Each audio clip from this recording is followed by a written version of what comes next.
दोस्तों आप सभी का एक बार फिर यूपी पीसीएस आरओ सीरीज में स्वागत है। हम लोग देख रहे हैं प्रीवियस ईयर क्वेश्चन पेपर, जिसमें सबसे पहला पेपर सॉल्व कर रहे हैं 2013 का। 2013 के जो फर्स्ट पार्ट में हमने सॉल्व किया उसमें क्वेश्चन नंबर 1 से 71 तक सॉल्व कर लिया था। टोटल जीएस पेपर फर्स्ट में 140 क्वेश्चन आते हैं और इसलिए मैंने इसको दो पार्ट में किया था, क्योंकि 71 क्वेश्चन सॉल्व करने में 1 आवर प्लस जो है वीडियो हो गया था। तो आज जो है 72 से लेकर 140 तक के क्वेश्चन सॉल्व करेंगे। तो चलिए आगे बढ़ने से पहले आपको बता दें कि हमारा टेलीग्राम चैनल है स्टडी एन आईएएस। ठीक है, इसको आप डायरेक्ट स्कैन कर सकते हैं या फिर स्टडी एन आईएएस नाम से सर्च कर सकते हैं। क्लासेस की इंफॉर्मेशन, पीडीएफ, सारी चीजें आपको मिलेगी। इसके अलावा ये हमारा फेसबुक पेज है स्टडी एन यूपीएससी, इसको भी आप फॉलो कर सकते हैं, इस पर भी क्लासेस चलती हैं। ये हमारा इंस्टाग्राम आईडी है। बहरहाल ये बातें हो गई कहाँ से आपको रिसोर्स मिलेगा। तो जैसा कि आप सिलेबस बता रहे हैं कि फर्स्ट पेपर में आता है 140 क्वेश्चन। ठीक है, एक क्वेश्चन जो होता है 104, मतलब एक क्वेश्चन 1 मार्क का होता है। टोटल जो है 140 क्वेश्चन आते हैं, तो 140 मार्क के हुए। सेकंड पेपर में 60 नंबर का जनरल हिंदी आता है। तो जहां तक बात हुई 171 तक हम क्वेश्चन कर चुके थे, सॉरी 71 तक। तो इसके अलावा एक क्वेश्चन इसमें आया था जिसमें मेडिटेरियन क्लाइमेट से क्वेश्चन पूछा गया था। तो उसमें वो क्वेश्चन जो पूछा था मेडिटेरियन क्लाइमेट नहीं होगा, वहां पर होगा भूमध्य रेखा। क्लाइमेट की जगह वो लाइन पूछना चाहता था, लेकिन इसमें क्लाइमेट लिखा, क्योंकि क्लाइमेट मेडिटेरियन क्लाइमेट से कोई भी ऑप्शन मैच नहीं करता है। चलिए उस क्वेश्चन को हम आपको दिखाते हैं। तो वो क्वेश्चन कुछ था 41 के लगभग था। एक सेकेंड, हाँ, तो ये क्वेश्चन था क्वेश्चन नंबर 46। इसने पूछा था निम्नलिखित देशों में कौन भूमध्य रेखीय जलवायु के अंतर्गत नहीं पाया जाता। तो भूमध्य रेखीय जलवायु के अंतर्गत ये चारों नहीं पाए जाते, क्योंकि आप देखेंगे अफ्रीका का मैप देखिए, मेडिटेरियन क्लाइमेट, भूमध्य रेखीय जलवायु दशा। अगर आपने वर्ल्ड क्लाइमेटिक रीजन पढ़ा होगा इस ग्राफ के थ्रू, तो उसका विस्तार आप देखेंगे 30 डिग्री से 45 डिग्री नॉर्थ और साउथ में होता है। तो जो इथोपिया की बात की गई वो यहाँ पड़ेगा। ठीक है, जारे आपको यहाँ पड़ जाएगा, गैबोन यहाँ पड़ जाएगा। तो इसमें मेडिटेरियन क्लाइमेट कुछ है नहीं। हाँ, लेकिन अगर भूमध्य रेखा की बात किया होता तो उसमें इथोपिया नहीं है।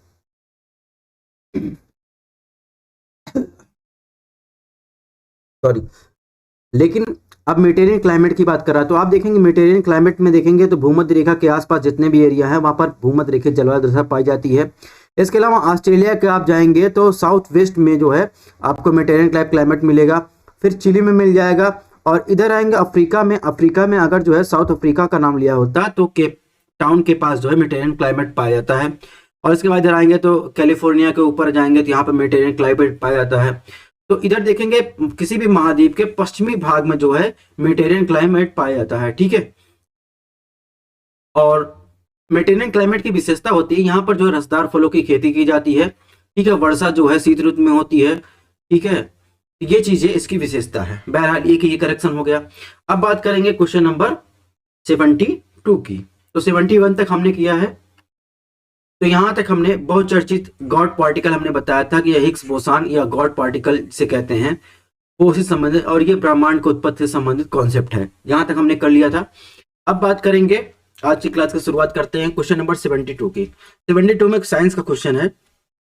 इसमें पूछा है मानव शरीर में अधिकतम मात्रा में पाया जाने वाला तत्व कौन सा होता है। तो आप देखेंगे, अगर आप देखेंगे मानव शरीर में सबसे अधिकतम मात्रा में जो तत्व पाया जाता है उसमें जो है ऑक्सीजन पाया जाता है, लेकिन इसमें ऑक्सीजन कहीं पर भी नहीं लिखा है। ऑक्सीजन जो होता है वो मनुष्य के वजन का लगभग 65% होता है।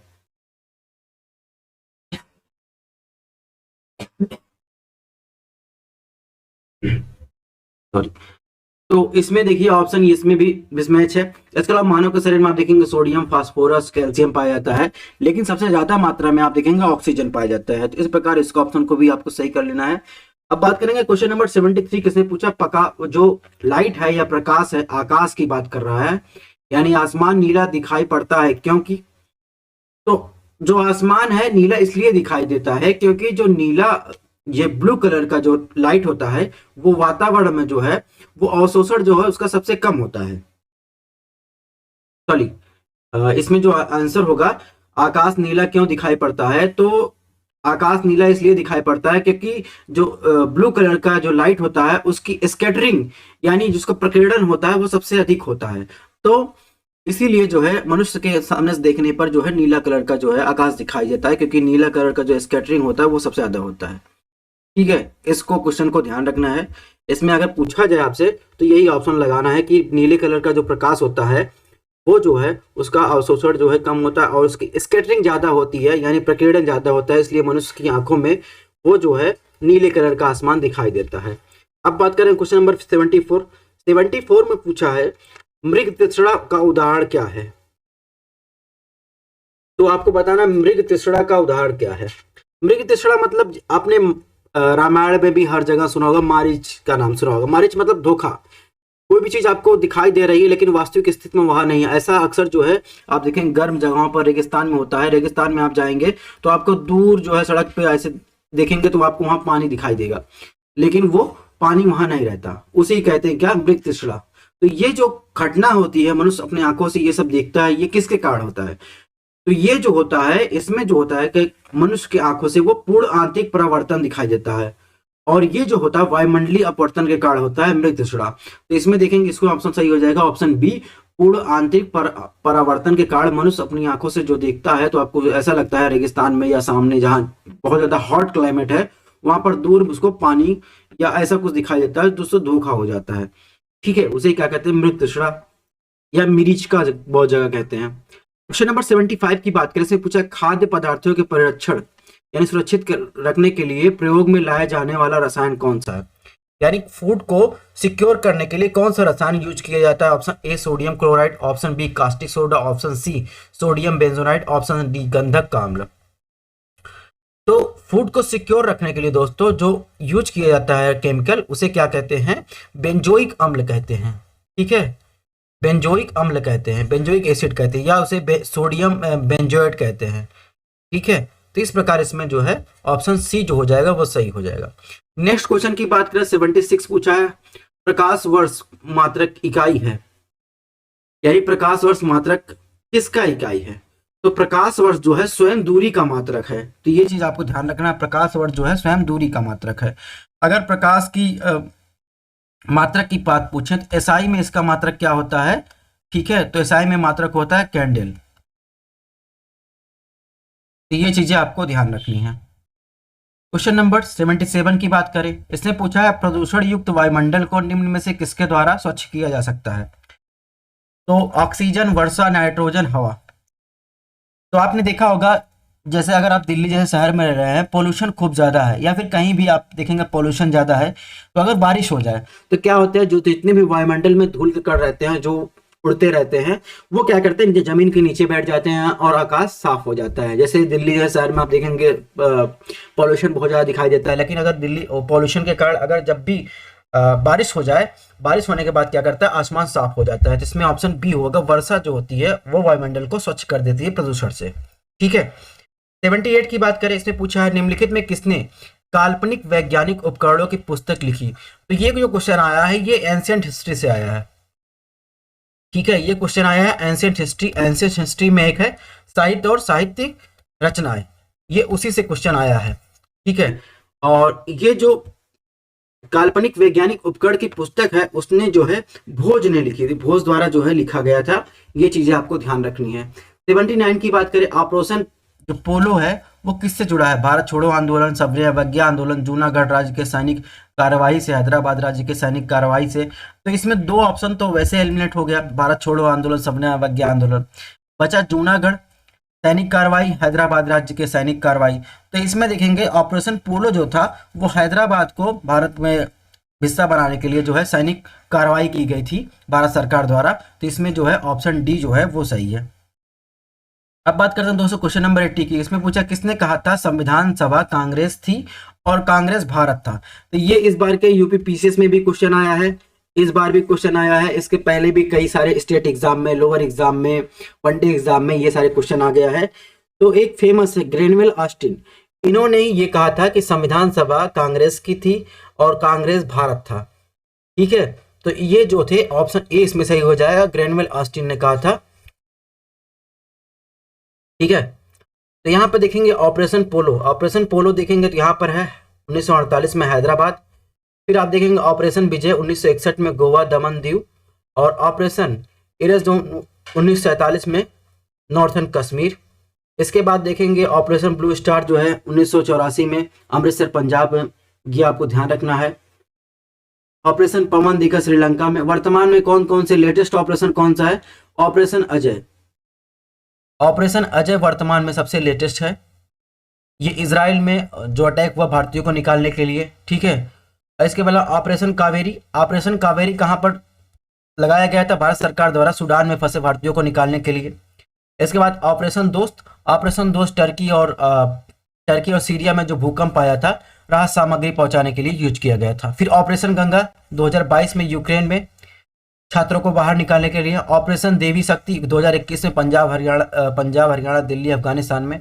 ऑपरेशन रंदूरी बहक जो है 2020 में जम्मू कश्मीर में, ठीक है। तो ये चीजें जो है लेटेस्ट ऑपरेशन कौन कौन से जो है चलाए गए हैं, इनके बारे में भी आपको देख लेना है। क्वेश्चन इसी से आएंगे, करंट का मुद्दा है। क्वेश्चन नंबर 91 की बात कर लेते हैं। इससे पूछा है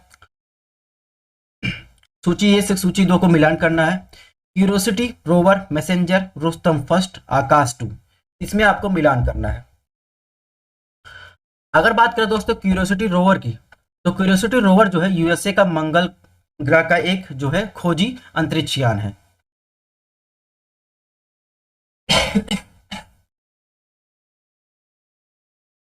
सॉरी, थोड़ी सी तबीयत सही नहीं है। तो क्यूरोसिटी रोवर जो है ये यूएसए का मंगल ग्रह अन्वेषी अंतरिक्ष यान है। इसके अलावा अगर बात करें दोस्तों मैसेंजर क्या है? मैसेंजर जो है ये नासा का बुध ग्रह का एक खोजी जो है अंतरिक्ष यान है। रुस्तम फर्स्ट की बात करें तो यह डीआरडीओ द्वारा विकसित मानव रहित जो है एक क्या है, ड्रोन है। आकाश 2 की बात करें तो आकाश 2 जो है, आकाश 2 एक सेकेंड, आकाश 2 क्या है? एक टैबलेट है, ठीक है।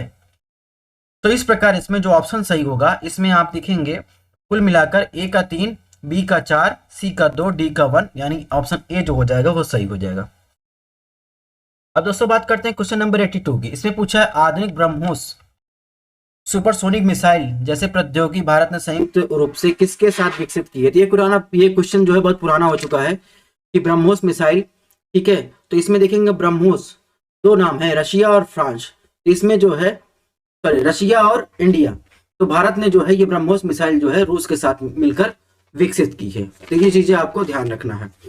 अब बात करेंगे क्वेश्चन नंबर 83, स्प्रिंग टाइगर पुस्तक किसकी जीवनी है? तो आप देखेंगे जो ये पुस्तक है स्प्रिंग टाइगर, इसे जो है ह्यूगोन ने लिखा था, और ये जो जीवनी है सुभाष चंद्र बोस की जीवनी है। ये चीजें आपको ध्यान रखनी है। क्वेश्चन नंबर 84 पुस्तक से एक क्वेश्चन और आ रहा है, इंडिया विंस फ्रीडम पुस्तक आत्मकथा है, किसकी आत्मकथा है? तो इंडिया विंस फ्रीडम जो थी वो आत्मकथा है मौलाना अबुल कलाम आजाद की। ये बातें आपको ध्यान रखनी है। अब नेक्स्ट क्वेश्चन 85 की बात करें। इसने पूछा है निम्न में किस देश में गदर पार्टी की स्थापना की गई थी? इसमें यह नहीं पूछा किसने किया था, कहां की गई थी। तो सबको पता है यूएसए के, आप देखेंगे तो सैन फ्रांसिस्को में जो है सरदार सोहन सिंह ने 1913 में जो है गदर पार्टी की स्थापना की थी, सरदार सोहन सिंह ने। यह आपको ध्यान रखना है, यूएसए के सैन फ्रांसिस्को में। इसके अलावा 86 में पूछा है चौरी चौरा किस जनपद में स्थित है? देवरिया, महाराजगंज, गोरखपुर, कुशीनगर। तो चौरी चौरा कांड हुआ था, ठीक है, और गांधी जी इससे बहुत ज्यादा विचलित हो गए थे, तो इन्होंने आंदोलन वापस ले लिया था। लेकिन ये चौरी चौरा कांड क्या था?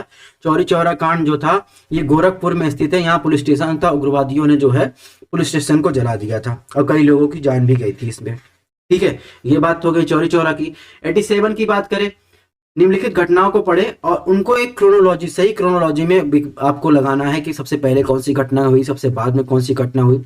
तो लखनऊ समझौता, चंपारण सत्याग्रह, खिलाफत आंदोलन, जलियांवाला बाग हत्याकांड। जहां तक लखनऊ समझौता की बात करें तो लखनऊ समझौता दोस्तों बाल गंगाधर तिलक ने जो है कांग्रेस और मुस्लिम लीग के बीच जो है करवाया था। और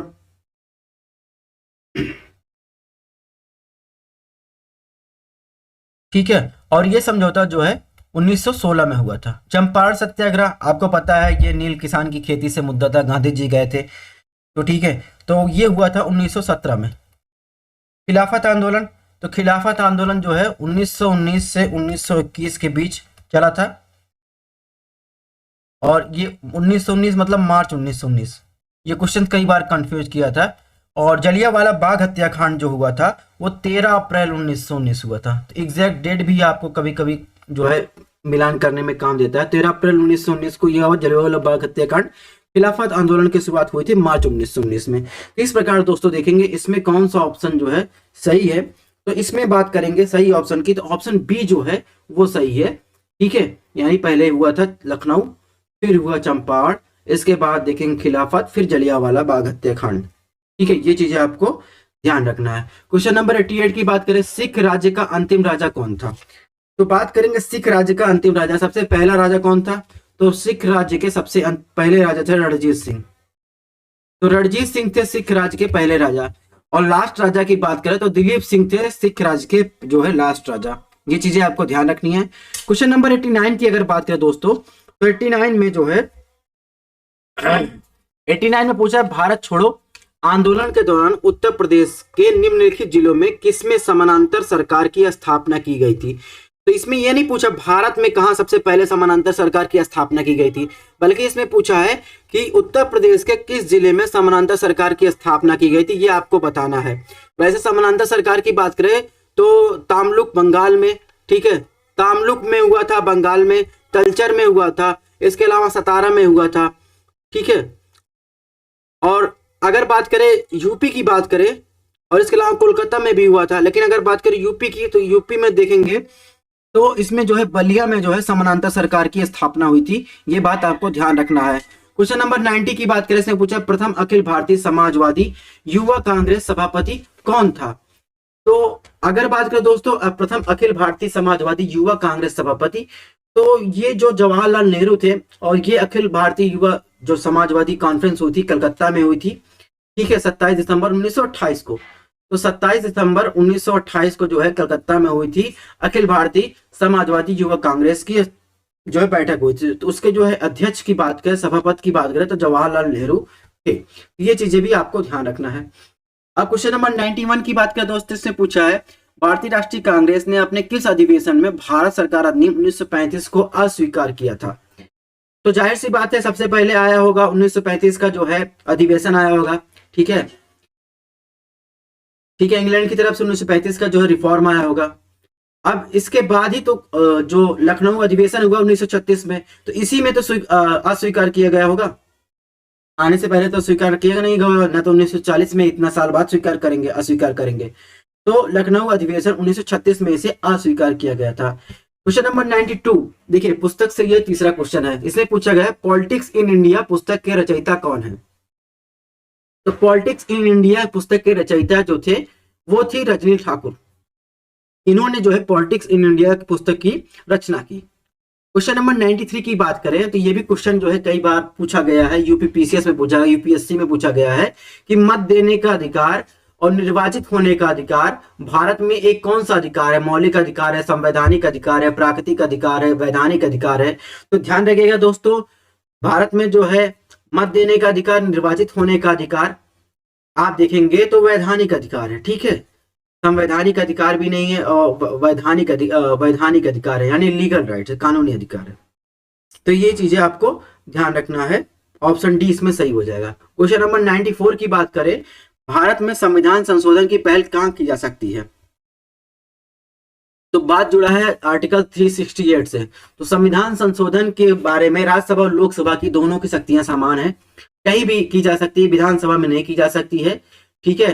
केवल लोकसभा में ये भी जरूरी नहीं है, केवल राज्यसभा में ये भी जरूरी नहीं है, आप राज्यसभा लोकसभा कहीं भी कर सकते हैं। तो इसमें ऑप्शन डी जो हो जाएगा वो सही हो जाएगा। क्वेश्चन नंबर 95 की बात करें, से पूछा निम्नलिखित में कौन एक उग्रवादी नेता थे? फिरोज शाह मेहता, गोपाल कृष्ण गोखले, बिपिन चंद्र पाल, उपयुक्त में से कोई नहीं।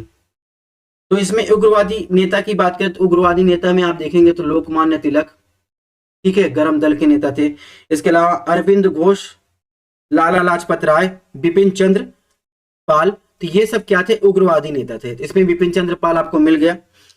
और अगर वहीं आपसे इसमें व्योमोश चंद्र बनर्जी पूछा जाए तो आपको ध्यान रखना ये नरम दल के नेता थे। ठीक है, ये चीजें आपको ध्यान रखनी है। क्वेश्चन नंबर 96 से पूछा, कॉमनवेल्थ पत्र किससे जुड़ा है?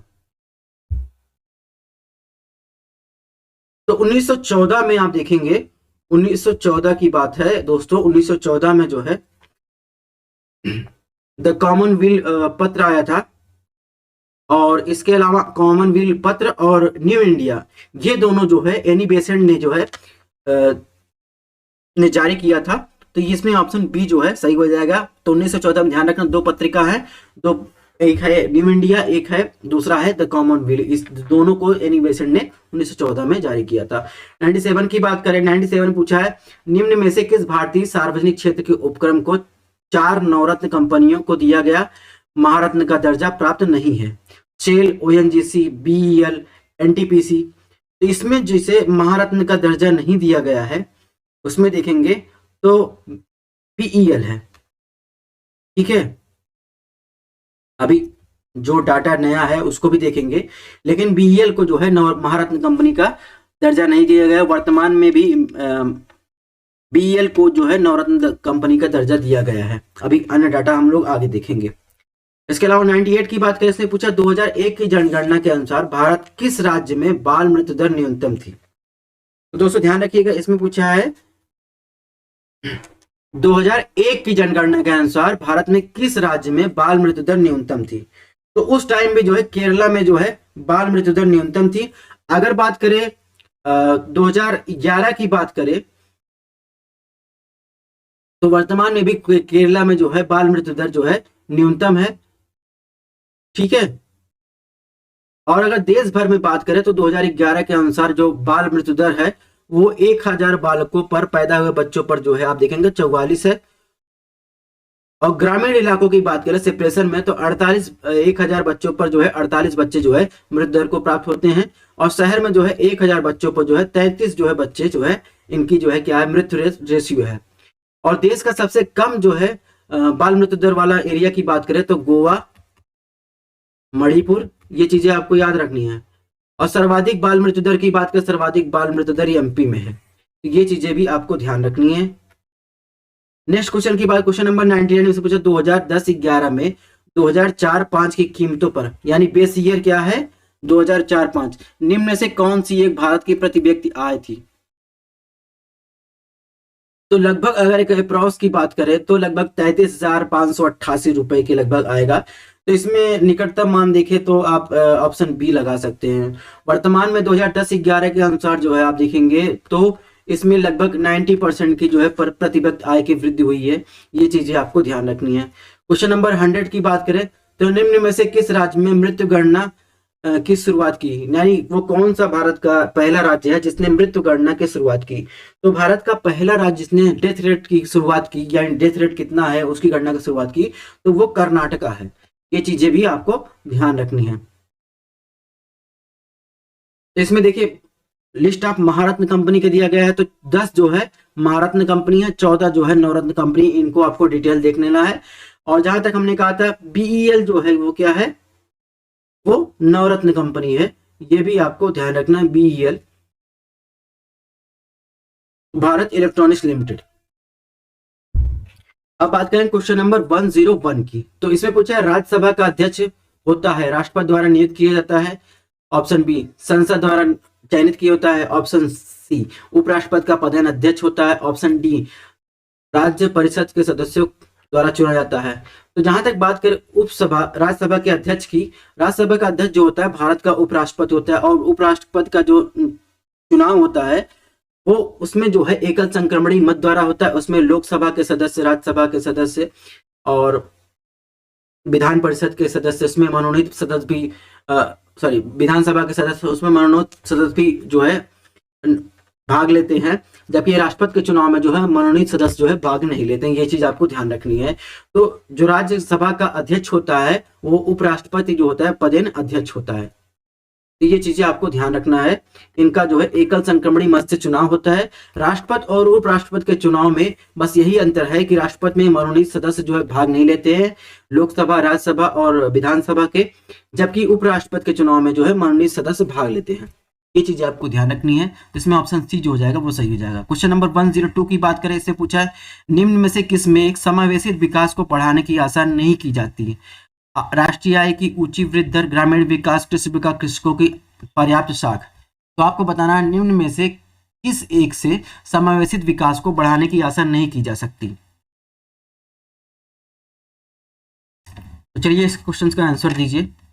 तो जहां तक बात है समावेशी विकास को बढ़ाने, यानी जिसमें अवसर की समानता हो और सबको जो है स्किल करना हो, समाज के सभी वर्गों की अवसर की समानता हो, उसकी बात कर रहा है। इसमें जो अगर देखेंगे तो इसमें राष्ट्रीय आय की अगर ऊंची वृद्धि दर हो जाएगी तो इससे जो है समावेशित विकास को जो है गणना यानी बढ़ाने हैं तो जो है इससे आशा नहीं की जा सकती। इसमें ऑप्शन ए जो हो जाएगा सही आंसर है।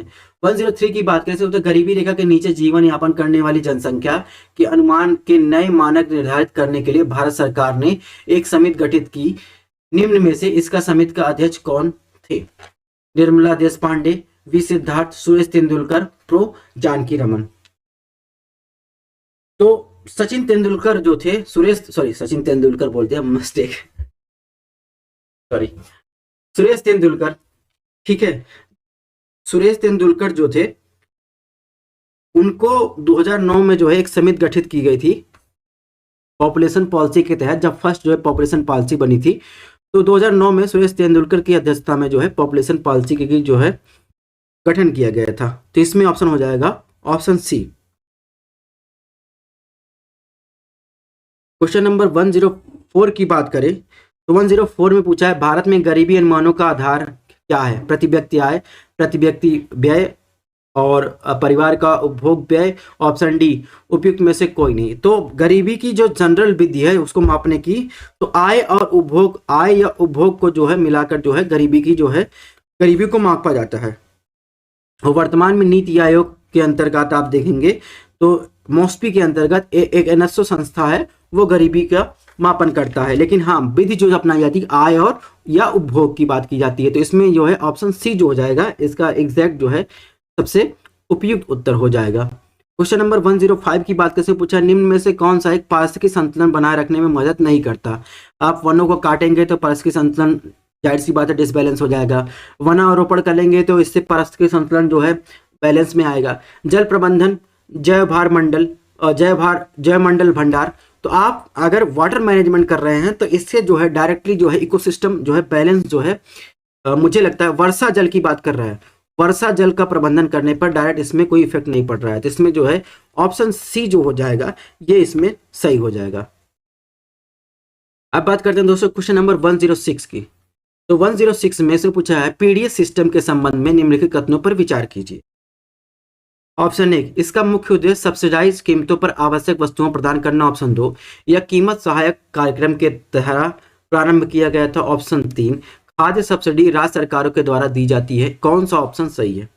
पीडीएस सिस्टम के बारे में इसमें क्वेश्चन पूछा है। तो आप देखेंगे पीडीएस सिस्टम के तहत जो है लोगों को क्या सब्सिडी के रूप सब्सिडाइज जो है अनाज उत्पन्न करवाए जाते हैं और इसे कीमत सहायता कार्यक्रम के तहत जो है प्रारंभ किया गया था। खाद्य सब्सिडी जो है सरकार द्वारा भी दी जाती है। तो इसमें जो है देखेंगे तो इसमें तीनों आंसर सही है, यानी 1 2 3, ठीक है। क्वेश्चन नंबर 107 की बात करें, भारत में पर्यावरण संरक्षण अधिनियम कब पारित हुआ? 1981, 1996, 1995, 2000। तो जहां तक बात है पर्यावरण संरक्षण अधिनियम की, तो भारत में पर्यावरण संरक्षण अधिनियम 1986 में पारित हुआ था।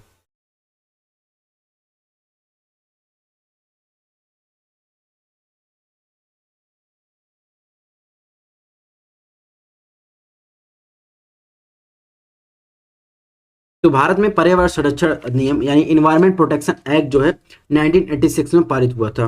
अगर आपसे पूछा जाए बायोडायवर्सिटी कंजर्वेशन एक्ट जो है कब पारित हुआ था, तो ये आपको ध्यान रखना है 2002 में पारित हुआ था, ठीक है।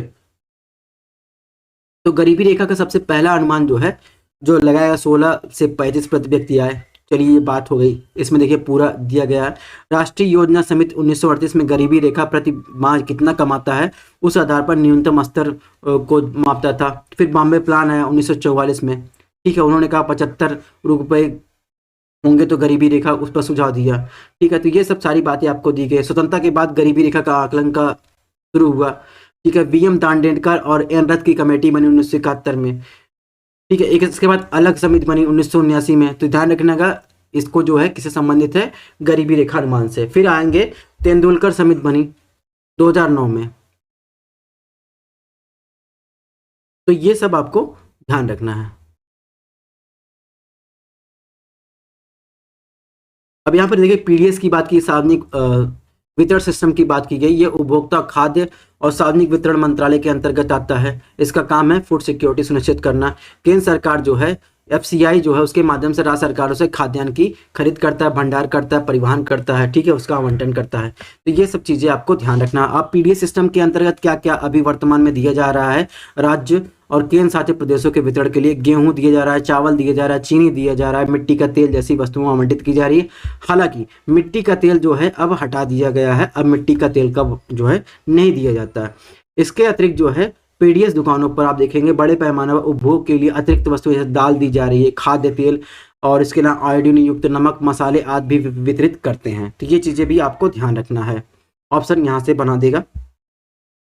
नेक्स्ट क्वेश्चन की बात करें 108 में, जिसने पूछा निम्न में से कौन सा मध्याह्न यानी मिड डे मील योजना को प्रारंभ एवं व्यवस्थित नहीं करता? स्कूल मैनेजमेंट, व्यवस्थापक, पंचायती राज संस्थान, स्वयं सहायता समूह, ठेकेदार।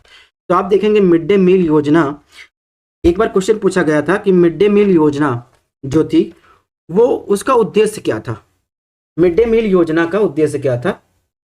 तो आपको बताना है मिड डे मील योजना का उद्देश्य ये नहीं था कि बच्चों की आप एडमिशन बढ़ा देंगे, ठीक है, कि आप उनको खाने के लिए बुलाएंगे तो मिड डे मील जो है इसलिए चला जा रहा है, बल्कि समुचित पोषण जो है उनको मिले इसलिए मिड डे मील की शुरुआत की गई थी। और मिड डे मील की शुरुआत आप देखेंगे तो 15 अगस्त जो है 1995 में की गई थी। ये चीज आपको ध्यान रखना है। और ये सेंट्रल स्पॉन्सर्ड स्कीम है, यानी राज्य और केंद्र सरकार दोनों मिलकर इसमें करते हैं। और पहला जो है मिड डे मील अपने यहाँ लागू करने वाला भारत में राज्य पहला कौन था? तमिलनाडु ऐसा राज्य था जिसने मिड डे मील योजना अपने राज्य में पहली बार सबसे पहले लागू की। तो मिड डे मील आपको ये पता चल गया कब शुरुआत हुआ, 15 अगस्त 1995। सेंट्रल स्पॉन्सर्ड स्कीम है, राज्य सरकार और केंद्र सरकार दोनों मिलकर खर्चे का वहन करते हैं। और सबसे पहला राज्य कौन सा है? तमिलनाडु। लेकिन अगर बात करें इसके मैनेजमेंट में, स्कूल मैनेज करता है, ये बात सही। पंचायती राज संस्थाएं, पंचायत भी मैनेज करती है, ठेकेदार दी जाए उनको वो भी मैनेज करते हैं, लेकिन सेल्फ हेल्प ग्रुप इसमें मैनेजमेंट नहीं करते। ये चीज आपको ध्यान रखना है। निम्नलिखित में 1 जनवरी 2005 में फाइनेंशियल इंक्लूजन पर बनाई गई समिति के अध्यक्ष कौन थे? तो इसमें फाइनेंशियल समिति के अध्यक्ष की जहां तक बात करें तो इसमें जो अध्यक्ष थे वो सी रंगराजन। अब बात करेंगे क्वेश्चन नंबर 110 की। इसमें जो है जनगणना वर्ष दिया गया भारत में लिंग अनुपात 1951, 1971, 1991, 2011 की बात की गई है। तो 2011 की सबसे पहले लेटेस्ट डाटा देख लेते हैं।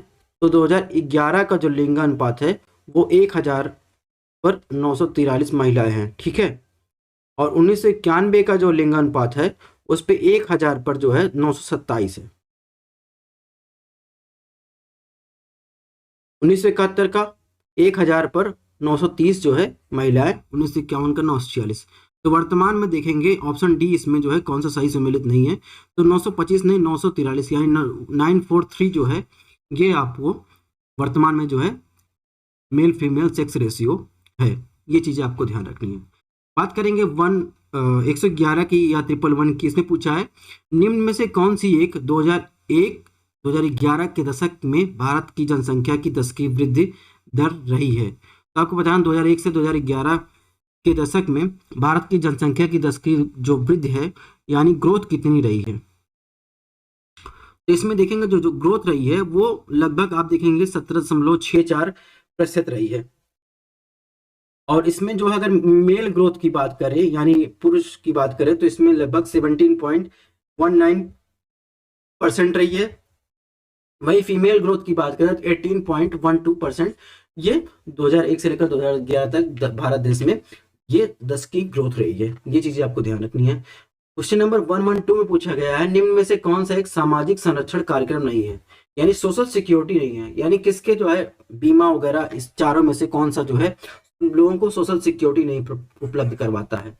आम आदमी बीमा योजना, राष्ट्रीय स्वास्थ्य बीमा योजना, स्वर्ण जयंती, शहरी रोजगार योजना, असंगठित वर्कर सामाजिक सुरक्षा नियम, इसमें देखिए सामाजिक सुरक्षा लगा है, ये भी स्वास्थ्य बीमा सोशल सिक्योरिटी उपलब्ध करवा रहा है। आम आदमी बीमा ये भी सिक्योरिटी सोशल सिक्योरिटी उपलब्ध करवा रहा है, लेकिन स्वर्ण जयंती शहरी रोजगार योजना ये सोशल सिक्योरिटी उपलब्ध नहीं करवा रहा है, ये बल्कि जो है अर्बन एम्प्लॉयमेंट को बढ़ा रहा है। और इसकी शुरुआत देखेंगे तो 1997 में की गई थी।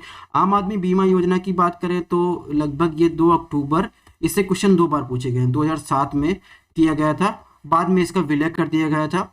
इसके अलावा राष्ट्रीय स्वास्थ्य बीमा की योजना की बात करें, राष्ट्रीय स्वास्थ्य बीमा योजना की शुरुआत 2008 में की गई थी, ठीक है। और असंगठित वर्कर सामाजिक सुरक्षा जो एक्ट था वो आया था 2008 में आया था। तो इस प्रकार देखेंगे इसमें जहां पर सोशल सिक्योरिटी की बात नहीं की गई है तो इसमें एम्प्लॉयमेंट की बात की गई, सोशल सिक्योरिटी की बात नहीं की गई है। क्वेश्चन नंबर 113 की बात करें, इसमें पूछा निम्न में से कौन सा एक भारत में 2009 से 10 में स्वास्थ्य पर लोग व्यय जीडीपी के प्रतिशत के रूप में है।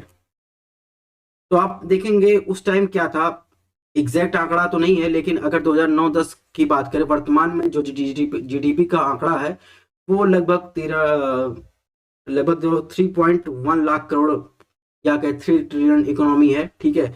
और वर्तमान में जो जीडीपी का आंकड़ा हेल्थ सेक्टर पर खर्च होता है वो 2.1% है पूरा टोटल जीडीपी का। ये चीजें आपको ध्यान रखना है। अब बात करेंगे नेक्स्ट 114 की बात करें, 114। देखिए तेंदुलकर समिति के फिर से क्वेश्चन आया है, तो 114 में देखिए तेंदुलकर समिति से एक बार फिर क्वेश्चन पूछा गया है। इसमें पूछा गया है भारत में गरीबी रेखा के नीचे जनसंख्या का निम्न में से कौन सा अनुपात आकलित किया गया है।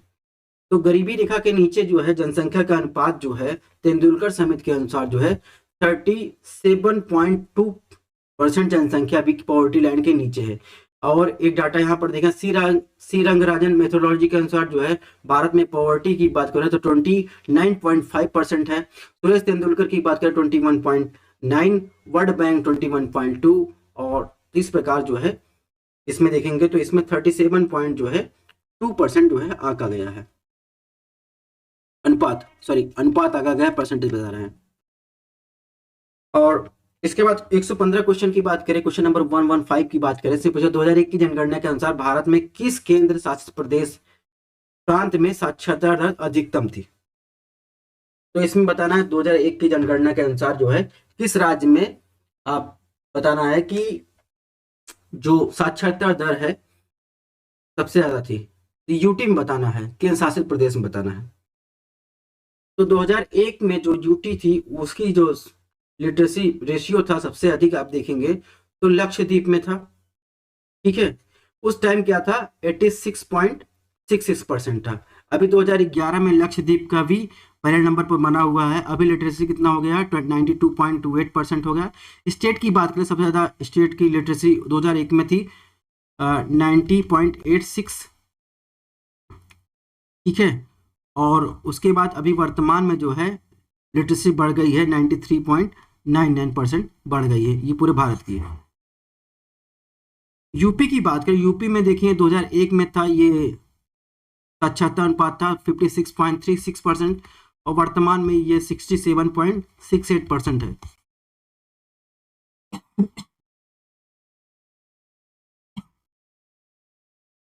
तो इस प्रकार इसमें आज भी और पहले भी जो है यूटी में लक्षद्वीप सबसे नंबर 1 पर बना हुआ है। क्वेश्चन नंबर 116 की बात करें, इसमें पूछा है सूची फर्स्ट से सूची सेकंड को मिलान करना है। सर्व शिक्षा अभियान, साक्षरता Bharat mission, operation black board, राष्ट्रीय साक्षरता मिशन, तो आपको मिलान करके बताना है। तो 86 में जो अमेंडमेंट हुआ, संविधान संशोधन हुआ, उसके अनुसार क्या किया गया 6 से 14 वर्ष को जो है प्रारंभिक शिक्षा अनिवार्य कर दी गई, इसको फंडामेंटल राइट बना दिया गया। उसके बाद राजीव गांधी की सरकार थी तो उन्होंने जो है सर्व शिक्षा अभियान की शुरुआत की 2001 में, ठीक है। इसका हो जाएगा। राष्ट्रीय साक्षरता मिशन की बात करें तो राष्ट्रीय साक्षरता मिशन जो है 5 मई 1938 को शुरू किया गया था, 1988 को 5 मई 1988 को राष्ट्रीय साक्षरता मिशन की शुरुआत की गई थी। और इसका साक्षर भारत मिशन की शुरुआत 2009 में की गई थी। ठीक है, ऑपरेशन ब्लैक बोर्ड जो है 1987 में किया गया था। ऑपरेशन ब्लैक बोर्ड की बात करें तो प्राथमिक स्कूलों के लिए जो है बुनियादी इंफ्रास्ट्रक्चर उपलब्ध करवाना था। हम्म तो इसमें कौन सा सही हो जाएगा? तो मिलान कर दिया, आप बताइए इसमें कौन सा ऑप्शन सही हो गया है? तो इसमें सही हो जाएगा ऑप्शन ए, यानी ए का 3, बी का 4, सी का 1, डी का 2। इसके अलावा जो 1986 की बात करें तो फर्स्ट एजुकेशन पॉलिसी आई थी, आपको ध्यान रखना है। नेशनल एजुकेशन पॉलिसी की बात करें तो 1986 में राजीव गांधी के शासनकाल में जो है नेशनल एजुकेशन पॉलिसी आई थी। क्वेश्चन नंबर 117 की बात करें, इसमें पूछा यूनाइटेड नेशन डेवलपमेंट प्रोग्राम की 1990 में प्रकाशित रिपोर्ट के अनुसार निम्न में से कौन सा एक ह्यूमन डेवलपमेंट सूचकांक की गणना में सम्मिलित नहीं किया जाता है? अभी मैंने इसके पहले वाले लेक्चर में बताया था कि ह्यूमन डेवलपमेंट में क्या क्या शामिल किया जाता है, क्या क्या नहीं शामिल किया जाता है। तो इसमें जो शामिल नहीं किया जाता है वो अर्बनाइजेशन, नगरीकरण कितना है, ये ह्यूमन डेवलपमेंट का मानकीकरण नहीं है, बल्कि इसमें प्रति व्यक्ति आय कितनी है, साक्षर कितने लोग हैं, जीवन प्रत्याशा कितनी है। तो आप जाएंगे एसडीआई की साइट पे या फिर कहीं भी जाएंगे तो ये इससे क्वेश्चन कई बार पूछे गए हैं, चाहे यूपीपीएससी की बात हो, यूपीपीएससी की बात हो या स्टेट एग्जाम की बात हो। तो इसका जो है आपको ध्यान रखना है, इसमें अर्बनाइजेशन शामिल नहीं है।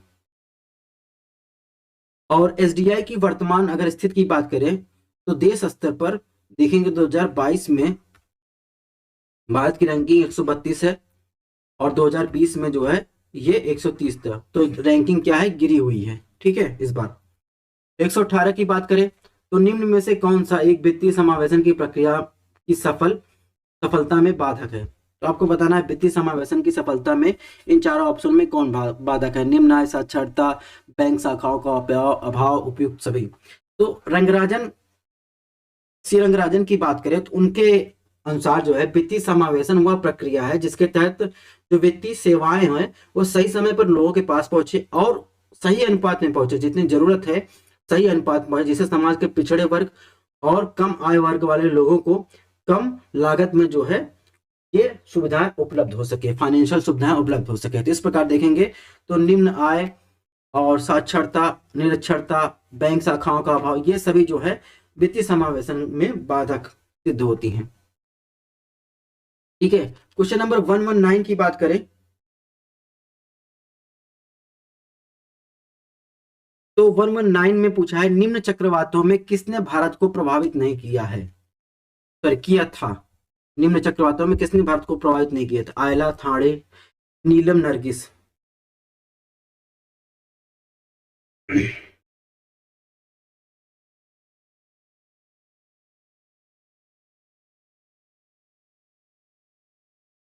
तो बताइए इसमें कौन सा चक्रवात ऐसा था जो जिसने भारत को प्रभावित नहीं किया था? तो जहां तक दोस्तों आयला की बात है, आयला जो है 2009 में आया था। एक सेकंड, आयला जो है 2009 में आया था और ये बांग्लादेश और इंडिया दोनों को प्रभावित किया था। नरगिस की बात करें तो नरगिस जो है 2008 में आया था, इसने सिर्फ म्यांमार को प्रभावित किया था। थाने की बात करें तो थाने जो है 2011 में आया था। ठीक है, बे ऑफ बंगाल में। नीलम की बात करें 2013 में आया था। तो 2013 में आया था, ये साउथ इंडिया में आया था। तो इस प्रकार जो है इसमें जो है जो नरगिस चक्रवात है उसने जो है भारत को प्रभावित नहीं किया था।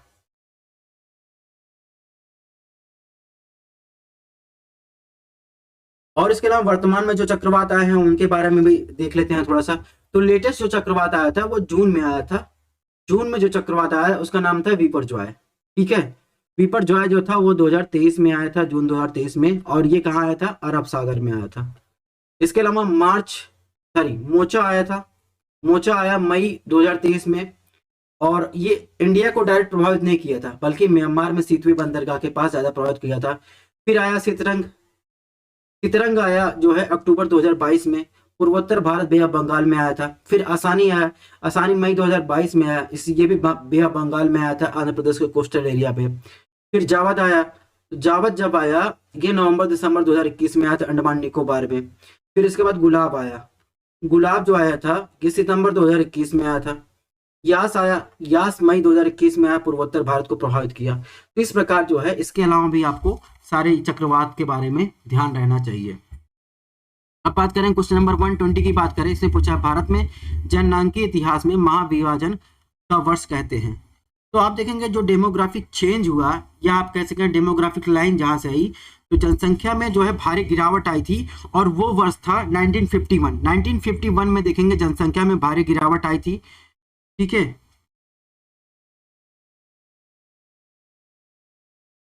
तो इसका जो हो जाएगा 1951।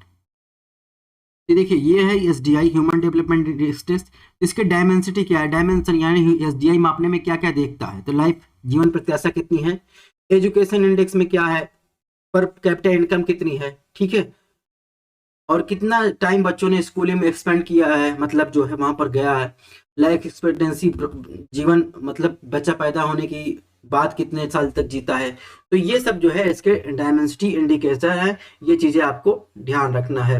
अब बात कर रहे थे कि जो विभाजन काल आया, तो आप देखेंगे 1991 का ये काल है, तो यहाँ पर देखेंगे पॉपुलेशन जो है, ग्रोथ जो है, यानी जनसंख्या में भारी गिरावट आई। इसके बाद जो है 1951 के बाद देखेंगे यहाँ पर पॉपुलेशन का एकाएक जनसंख्या विस्फोट हुआ। ठीक है, तो ये चीजें भी आपको ध्यान रखनी है। तो यहाँ पर देखिए decline death rate and counting high birth rate, फिर इसके बाद ये वाला एरिया आया डिक्लाइन बर्थ रेट, ठीक है, एंड डेथ रेट। नेक्स्ट बात करें क्वेश्चन नंबर 121 की बात करें, 121 की बात करें, पूछा निम्नलिखित में कौन एक न्यूनतम आवश्यकता कार्यक्रम के अंतर्गत नहीं आता है, ग्रामीण जलापूर्ति, सामाजिक मानकी, प्राथमिक शिक्षा, नगरों में मरीन बस्तियों का सुधार। तो आप बात करेंगे न्यूनतम आवश्यकता कार्यक्रम की, सबसे पहले बात कर ले, तो इसका उद्देश्य था बुनियादी आवश्यकताओं को पूरा करना। ये जो चालू हुआ था, ये डीपी धर आयोग के, डीपी धर द्वारा जो है चालू किया गया था। और इसके अलावा फैक्चुअल इंफॉर्मेशन दे तो 5th 5 ईयर प्लान चल रहा था, तो 5th 5 ईयर प्लान में ये डीपी धर द्वारा तैयार किया गया था न्यूनतम आवश्यकता कार्यक्रम, जिसके तहत बुनियादी आवश्यकताओं को जो है पूरा करना था। और 5th 5 ईयर प्लान के अगर डेट की बात करें, 1974 से जो है 78 तक चला था। तो इस प्रकार देखेंगे इसका जो था, इसका ऑप्शन जो सही होगा, इसमें न्यूनतम आवश्यकता कार्यक्रम के अंतर्गत क्या शामिल नहीं है, तो इसमें प्राथमिक शिक्षा, ग्रामीण सामाजिक वानिकी, ग्रामीण जल आपूर्ति और मलिन बस्तियों का सुधार, तो इसमें सामाजिक वानिकी जो है ये शामिल नहीं है, बाकी ये सब चीजें शामिल है, ग्रामीण जल आपूर्ति, प्राथमिक शिक्षा मिले, नगर मलिन बस्तियां मिले, तो न्यूनतम जो बेसिक इंफ्रास्ट्रक्चर, बेसिक उनकी इम्यूनिटीज है, वो चीज उनको उपलब्ध करवाई जाए। तो इसमें जो है सोशल फॉरेस्ट्री शामिल नहीं है। क्वेश्चन नंबर 122 की बात कैसे पूछा, निम्न में से किस एक का संबंध पर्यावरण सुरक्षा से नहीं है, सस्टेनेबल डेवलपमेंट, गरीबी को कम करना, वातानुकूलन, कागज के थैले का प्रयोग, यानी किसके कारण पर्यावरण सुरक्षा नहीं होता है, तो गरीबी को कम करना, इसके कारण जो है डायरेक्ट जो है पर्यावरण सुरक्षा नहीं होता। क्वेश्चन नंबर 123 की बात करें से पूछा है, राष्ट्रीय ग्रामीण स्वास्थ्य मिशन किस पंचवर्षीय योजना में शुरू किया गया था, तो राष्ट्रीय ग्रामीण स्वास्थ्य मिशन किस पंचवर्षीय योजना में शुरू किया गया था, इसका एग्जैक्ट आंसर आपको बताना है। तो ये जो है 10वीं पंचवर्षीय योजना में शुरू किया गया था। और 10वीं पंचवर्षीय योजना की बात करें, 10वीं पंचवर्षीय योजना का जो कार्यकाल था वो था 2002 से लेकर 2007 तक। एक सेकंड का टाइम दीजिएगा।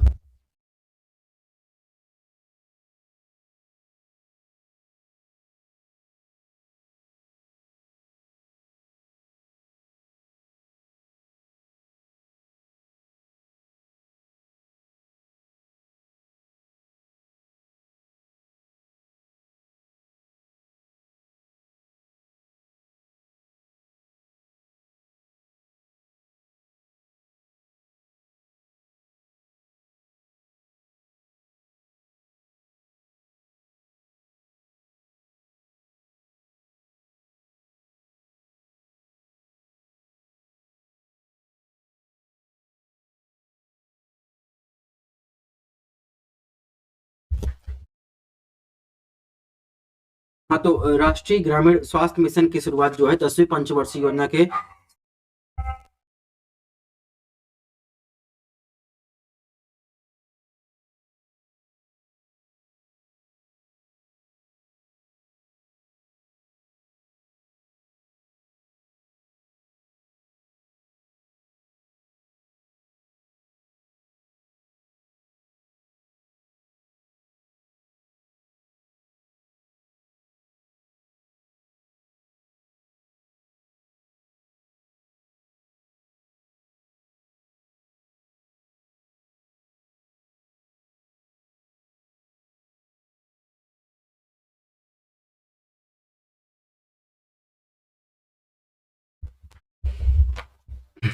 हाँ, तो राष्ट्रीय ग्रामीण स्वास्थ्य मिशन किस पंचवर्षीय योजना में शुरू किया गया था? ये 10वीं पंचवर्षीय योजना में 2007।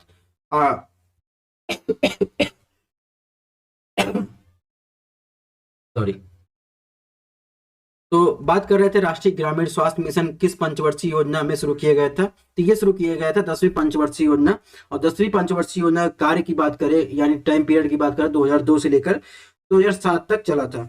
इसी में जो है राष्ट्रीय ग्रामीण स्वास्थ्य मिशन की शुरुआत की गई थी। अब बात करें क्वेश्चन नंबर 124 की बात कैसे पूछा है, विकास का भारतीय मॉडल किसके हितों की सुरक्षा करता है? जो विकास का भारतीय यानी जो दुनिया में विकास का मॉडल अपनाया गया था, एक तो पूंजीवादी थी, ठीक है, एक समाजवादी थी और एक मिक्स्ड इकोनॉमी थी। भारत जो है मिक्स्ड इकोनॉमी अपनाया है। तो भारतीय मॉडल कैसा है? Mixed economy. इसमें व्यक्ति और राष्ट्र दोनों के जो है हितों की सुरक्षा की बात कर रहा है। तो पूंजीवादी में क्या करता है, व्यक्ति जो है व्यक्ति के हितों की जो है राज्य या व्यक्ति के हितों की सुरक्षा की बात करता नहीं, वो जो है राज्य के हितों की सुरक्षा की बात करता है। समाजवादी में व्यक्ति के हितों की सुरक्षा की बात करता है, लेकिन भारतीय मॉडल में आप देखेंगे व्यक्ति और राष्ट्र दोनों के हितों की सुरक्षा की बात करता है। क्वेश्चन नंबर 125 की बात कैसे पूछा, आम आदमी बीमा योजना। देखिए आम आदमी बीमा योजना फिर से आ गया, वो प्रारंभ किया गया था। तो आम आदमी बीमा योजना की बात करें तो आम आदमी बीमा योजना की जो शुरुआत की गई थी वो 2 अक्टूबर 2007 को शुरू किया गया था। ठीक है, इसके पहले भी आम आदमी बीमा योजना के बारे में क्वेश्चन आ चुका है। 126 की बात करें, 11वीं पंचवर्षीय योजना का वर्ष 2012 तक गरीबी का अनुपात को कितने प्रतिशत घटाने का लक्ष्य था? तो 2012 में जो 2012 तक 11वीं पंचवर्षीय योजना को जो गरीबी का अनुपात जो टारगेट निर्धारित किया गया कितने परसेंट घटाने का, तो उसकी बात करें तो जो है इसमें लगभग 10% जो है घटाने का टारगेट तय किया गया था।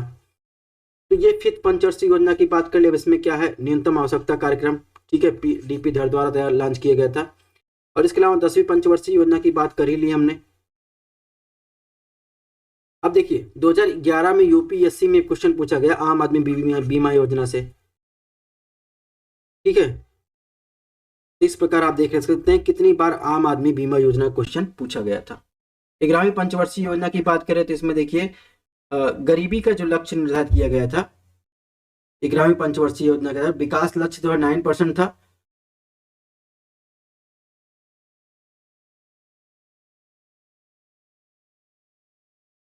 और गरीबी का लक्ष्य जो है लगभग 10% जो है निर्धारित किया गया था। और इसके अलावा अभी वर्तमान में चलता है प्रधानमंत्री किसान सम्मान निधि योजना जो है चर्चा में है, और पहली इंस्टॉलमेंट 31/3/2019 को जो है चालू की गई थी। ठीक है, इसके बाद अभी पीएम किसान एआई चैटबॉट लॉन्च किया गया था, इस वजह से न्यूज में, तो ये भी आपको ध्यान रखना है। अब एक स्कीम और न्यूज में है वर्तमान में, scheme for higher education youth in जो है उसके लिए स्कॉलरशिप स्किल श्रेयस जो है स्कीम आपको ध्यान रखना है। तो ये सब जो है स्कीम न्यूज में है, ये भी आपको ध्यान रखना है।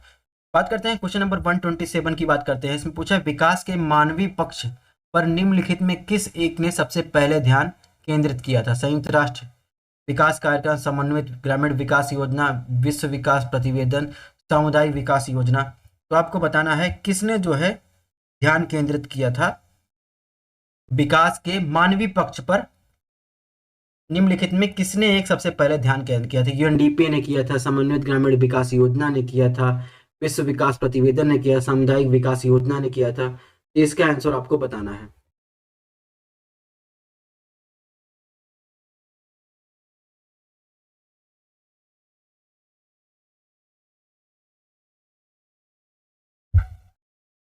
तो विकास के मानवीय पक्ष पर आप देखेंगे तो यूएनडीपी ने सबसे पहले जो है ध्यान केंद्रित किया था मानवीय पक्ष पर। इसके बाद 128 की बात करें तो 128 पूछा है भारत में हीरा संस्थान कहाँ स्थापित है? तो हीरा का सबसे बड़ा जो है कहाँ लेन देन होता है? सूरत जो है वो है डायमंड सिटी। तो जो आप देखेंगे सूरत जो है वहां पर जो है आप देखेंगे हीरा भारतीय संस्थान स्थित है। क्वेश्चन नंबर 129 की बात कैसे पूछा, निम्नलिखित जनजातियों में कौन सी केरल में पाई जाती है? चेंचू, डफला, लेपचा, डाफर। तो इसमें देखिए कौन सी जनजाति जो है केरल में पाई जाती है। तो डफला की बात करें, डफला रीजन आप देखेंगे डफला है, डफला रेंज है, तो ये अरुणाचल प्रदेश में है। चेंचू की बात करें, चेंचू आंध्र प्रदेश, तेलंगाना, कर्नाटक, उड़ीसा मिलेगा। ठीक है,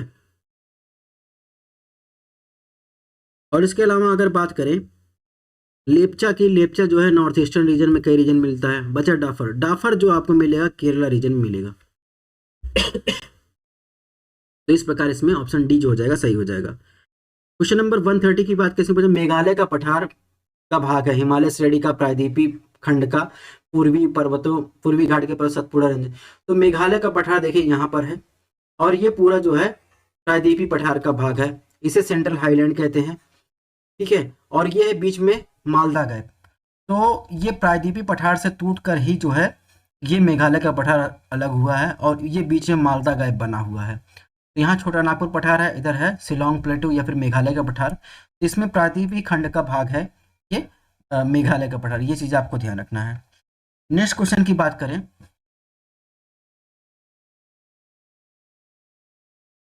131 में पूछा पेट्रो रसायन के उत्पादन में सबसे बड़ा केंद्र कहाँ पर स्थित है, जामनगर, नूनामटी, अंकलेश्वर, ट्राम्बे। तो सबसे बड़ा जो है पेट्रोकेमिकल उत्पादन जो होता है वो जामनगर होता है, गुजरात में, ठीक है। और ये एक प्राइवेट कंपनी है रिलायंस, इसके द्वारा चलाया जाता है। अंकलेश्वर कहाँ है, ये भी पेट्रोकेमिकल उत्पादन होता है, ये गुजरात में, ठीक है। तो ये चीजें आपको ध्यान रखनी है। क्वेश्चन नंबर 132 की बात करें, इसमें पूछा है यदि जन्म और मृत्यु दर समान है तथा अंतर या ब्राय जो माइग्रेशन हो रहा है वहां नहीं हो रहा है, ठीक है, यानी डेथ रेट और बर्थ रेट दोनों समान है और कोई माइग्रेशन नहीं हो रहा है, तो जनसंख्या में कोई परिवर्तन नहीं होता है, तो उसे क्या कहा जाता है, स्थिर जनसंख्या कहा जाता है, शून्य जनसंख्या वृद्धि कहा जाता है, या गत्यात्मक जनसंख्या कहा जाता है, जनसंख्या की स्थिरता कहा जाता है। तो ना तो जन्म दर मृत्यु दर समान है, ठीक है, लेकिन आप उसके साथ साथ जो कह रहा है कि माइग्रेशन नहीं हो रहा है, तो इसको कहेंगे शून्य जनसंख्या वृद्धि दर, शून्य जनसंख्या वृद्धि दर, ठीक है। और अगर स्थिर जनसंख्या की बात करें तो भारत में स्थिर जनसंख्या आपको 1921 से 1951 के बीच देखने को मिली थी, ठीक है। तो इसे स्टडी जो है यानी स्थिर जनसंख्या कहते हैं। इसके अलावा जनसंख्या विस्फोट का काल पूछा जाए आपसे तो 1951 के से लेकर 1981 का काल जो था वो जनसंख्या विस्फोट का काल था, उसमें मृत्यु दर कम थी और जन्म दर जो है ज्यादा थी। तो ये चीजें भी आपको ध्यान रखना है। फिर ये देखिए इसमें जो है पूरे भारत में जो है ट्राइब्स है उनका नाम दिया गया है स्टेट वाइज, इसको पढ़ लेना है आपको। नेक्स्ट क्वेश्चन में आप देखेंगे यहाँ पर एनसीईआरटी की बुक से आपसे जनसंख्या के बारे में दिया गया है, इसमें कितना परसेंटेज है कि जनसंख्या के बारे में, और कॉन्सेप्ट आपका क्लियर हो जाएगा। आपको यहाँ से जो है पूरा डिटेल पढ़ लेना है, ठीक है, जनसंख्या के बारे में।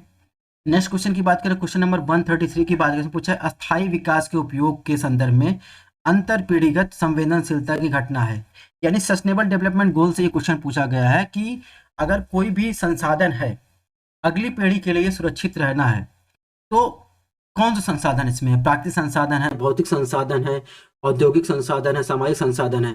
तो इसमें प्राकृतिक संसाधन ऐसा है जो अंतर पीढ़ीगत संवेदनशीलता की घटना को दिखाते हैं, तो इसमें ऑप्शन ए सही हो जाएगा, ठीक है।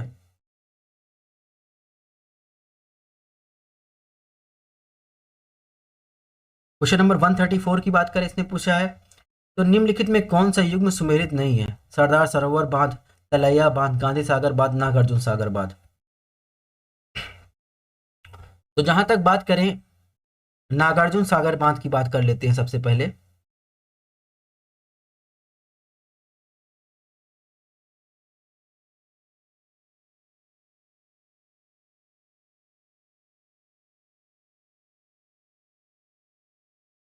तो नागार्जुन सागर देखेंगे कृष्णा नदी पर स्थित है। गांधी सागर बांध देखेंगे एमपी में चंबल नदी पर है। तलैया बांध जो है कोनार नदी पर, कोनार नदी पर नहीं है बल्कि ये बराकर नदी पर है। सरदार सरोवर बांध आप देखेंगे ये मिल जाएगा आपको नर्मदा नदी। तो तलैया बांध आप देखेंगे ये कोनार रिवर पर नहीं है बल्कि बराकर रिवर पर है, ये आपको ध्यान रखना है। पांचेत डैम पूछा जाए, पांचेत डैम से क्वेश्चन आया तो ये जो है दामोदर रिवर पर स्थित है, तो ये चीजें आपको ध्यान रखनी है। क्वेश्चन नंबर 135 में पूछा गया है कि निम्न में से कौन सा द्वीप भारतीय तटरेखा के सुदूरवर्ती दक्षिण में आता है, भटकल, अर्नाल, मिनिकॉय, हैंड्रे। तो हैंड्रे आप देखेंगे तो वेस्ट बंगाल में है, तो ये सुदूरवर्ती हुआ ही नहीं, ठीक है।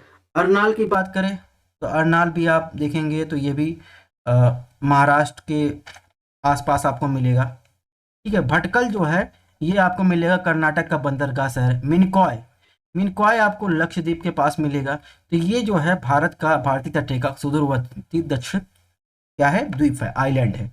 इसमें जो सही हो जाएगा मिनकॉय। 136 की बात करें, वर्तमान मुंबई बंदरगाह के दबाव को कम करने के लिए कौन सा पत्तन का निर्माण किया गया है। तो देखिए बोर्ड से कितने क्वेश्चन पूछे गए हैं, बस बदल के क्वेश्चन पूछे गए हैं। एन्नोर, हल्दिया, पारादीप, नया शोआ यानी जेएरएन पत्तन। तो मुंबई बंदरगाह को कम करने के लिए मुंबई में कौन सा बंदरगाह, अभी नया शोआ, जेएरएन पत्तन। इसमें ऑप्शन डी सही हो जाए। पारादीप पारादीप आप देखेंगे तो उड़ीसा, हल्दिया आप वेस्ट बंगाल में पाएंगे, ठीक है। एन्नोर आप देखेंगे तो एन्नोर आपको तमिलनाडु में मिल जाएगा। तो इस प्रकार इसमें जो सही होगा ऑप्शन डी जो हो जाएगा सही होगा। नोवा शेवा या जेएलएन बंदरगाह को विकसित किया गया है। क्वेश्चन नंबर 137 की बात करें, इसमें पूछा है भारत में कुल उत्पादित विद्युत में परमाणु शक्ति का भाग कितना है, यानी न्यूक्लियर पावर प्लांट से विद्युत का उत्पादन कितना किया जाता है। तो न्यूक्लियर पावर प्लांट से जो विद्युत का उत्पादन किया जाता है वो 1.9% एग्जैक्ट वैल्यू है अभी वर्तमान में, या 2% इसके निकटतम मान है, तो ये आपको ध्यान रखना है। वही कोल की बात करें, कोल से जो विद्युत उत्पादन किया जाता है भारत में सबसे ज्यादा किया जाता है 53.9 से, रिन्यूएबल एनर्जी से किया जाता है 35.4%। ये चीजें भी आपको ध्यान रखना है। नेक्स्ट क्वेश्चन की बात करें 138 में पूछा अधोलिखित युग्मों में कौन सा सही सुमेलित नहीं है। माउंट आबू, कोडाईकनाल, उटकमंड, शिमला। तो आपको बताना है अधोलिखित युग्म में कौन सा सही सुमेलित नहीं है। तो इसमें अरावली दिया है, अन्नामलाई दिया है, नीलगिरी पहाड़ी दिया है, पीर पंजाल दिया है। तो शिमला अगर बात करें, उटक मंडल क्या है, उटक मंडल मतलब ऊटी। ऊटी जो आप देखेंगे तो ऊटी नीलगिरी हिल के पास मिलेगा, कोडाईकनाल, अन्नामलाई, माउंट आबू अरावली रेंज पर मिलेगा, ठीक है। लेकिन शिमला जब आप देखेंगे तो शिमला आप आएंगे तो यहाँ पर मिलेगा हिमाचल प्रदेश में, और पीर पंजाल आप जम्मू कश्मीर के पास आपको देखने को मिलेगा। तो पीर पंजाल में श्रेणी में ना स्थित होकर ये जो आप जाएंगे तो लोअर ये शिवालिक रेंज में स्थित है, जिसमें ऑप्शन डी जो हो जाएगा सही हो जाएगा। 139 की बात कर लेते हैं। इसमें पूछा है प्रायद्वीपीय भारत की नदियों में कौन सी सबसे लंबी नदी है। तो दक्षिण की गंगा कही जाने वाली गोदावरी नदी, जिसकी लंबाई की बात करें तो 1465 किलोमीटर है। ये दक्षिण भारत की सबसे लंबी नदी। भारत की लंबी नदी पूछा जाए तो 2510 किलोमीटर में गंगा नदी पहले स्थान पर है, और ये देवप्रयाग से गंगा नदी के रूप में आती है भागीरथी अलकनंदा के संगम पर, ठीक है। इस प्रकार आपको जानकारी मिली। 140 की बात करें, भारत में निम्न लौह इस्पात उत्पाद केंद्रों में कौन सा कोयले क्षेत्र से काफी दूर स्थित है।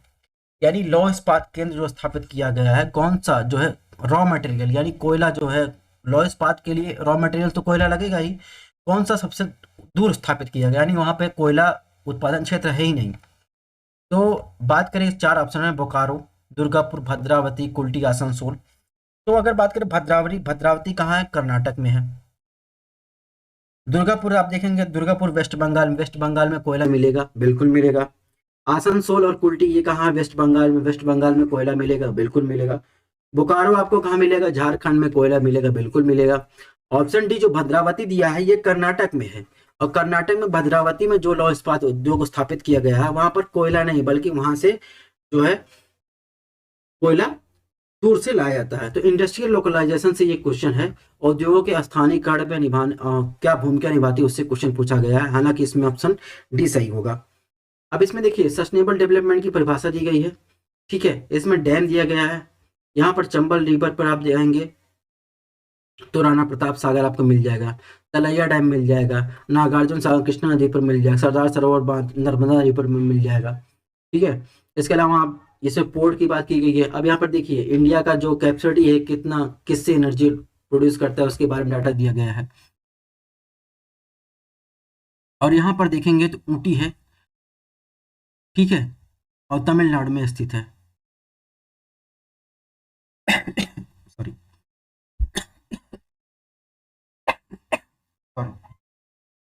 ये कोडाई कनाल है। अब इसके बाद देखेंगे तो ये यहाँ पर पीर पंजाल रेंज है, ये शिवालिक रेंज है, शिमला यहीं कहीं है। तो कहाँ से पीर पंजाल पर ये स्थित हो जाएगा। अब बात करते हैं लॉ, ये मेरा नोट्स है। लौह इस्पात उद्योग को स्थानीयकरण में कौन कौन सी भूमिका निभाता है। कच्चे माल के सभी होना चाहिए, कच्चे माल का स्रोत की दर क्या है, इन सबको देखना पड़ता है। अब इसने पूछा है भारत में एक प्रमुख कोयला खनन क्षेत्र कहाँ कहाँ, इसके बारे में दिया गया है। तो ये चीज़ें आपको ध्यान रखना है। अब इसमें देखिए, जो कच्चे माल के स्रोत के समीप की बात करें तो जहाँ पर लौह अयस्क कोयला दोनों मौजूद है, झारखंड का उड़ीसा छत्तीसगढ़ में जो स्थित है, कोयला जहाँ मौजूद है वहाँ पर छत्तीसगढ़ वेस्ट बंगाल है। लौह अयस्क जहाँ मौजूद है तो वहाँ पर जो है विजयनगर और भद्रावती, वहाँ पर जो है आप देखेंगे कोयला मौजूद नहीं, सिर्फ लौह अयस्क मौजूद है, इसलिए भद्रावती में लौह अयस्क उद्योग लगाया गया है। ये चीज़ें आपको ध्यान रखनी है। तो थैंक्स फॉर वॉचिंग, मिलते हैं नेक्स्ट जो है 2014 के क्वेश्चन के साथ। इसकी पीडीएफ आपको हमारे टेलीग्राम चैनल पर मिल जाएगी।